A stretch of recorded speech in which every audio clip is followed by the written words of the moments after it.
Once the back and front and the two sleeves are knitted, it's time to block. And I'm just holding the Jiffy Steamer down over the sweater piece, and I am not touching the sweater piece any place. I'm just getting it moistened, I guess, letting the steam penetrate. Then I'm going to flip it over.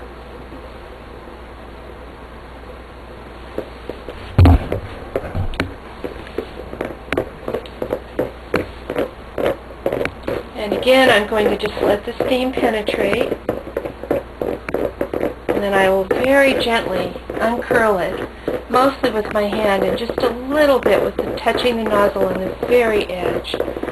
I like to have the edges a little bit flat when I go to seam.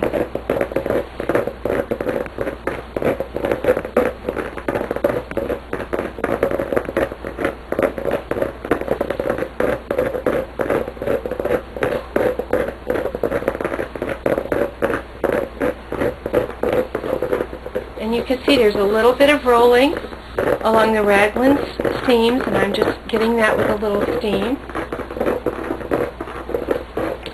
After I've steamed the wrong side, I'm just going to flip this over, and I'm going to unroll the section of the back neck that's on the waist yarn and get the curl out of that a little bit. Now I can put all the steam I want on the waist yarn, so I'm kind of setting the steamer down there. Then I just let it rest a minute and examine it and see if it's steamed out quite enough. I really don't want to distort the piece. So I've still got quite a bit of curling on the edges, so I'm just going to get those a little bit more, just very gently tease those out by just touching it at the very, very curled edge. And it's also helpful once it's saturated to just lay a hand on it for a minute and hold it in the uncurled position for a minute. Just run over the center. I just let the steamed pieces sit a little while, spread out on a towel, and now I've got them in a stack. And I wanted to show you what some steamed acrylic knitting ought to look like. This is not limp. It's not completely flat. It still has a little bit of curl. To get knitting completely flat, you have to steam the living daylights out of it, which we refer to as killing the yarn.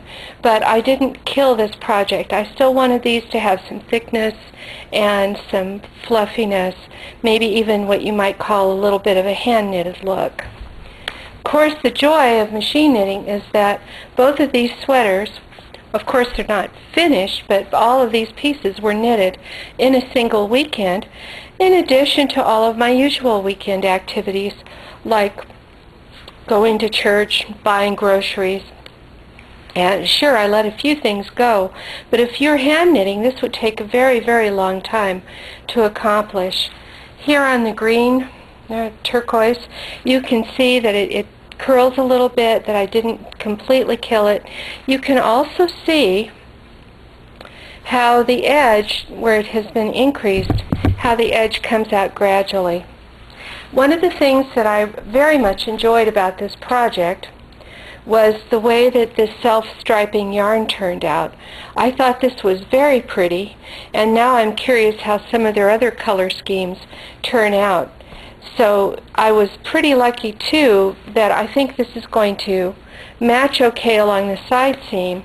It won't be perfect, but it'll be a pretty good match, and there won't be any terrible distracting mismatch like that along the seam where nothing seems to match. If I put these together the way they're going to be when I seam, you can see it's going to be a pretty good match. Not perfect. Look at this. There's a little bit of variation, but this will be okay. So the next step will be some seaming.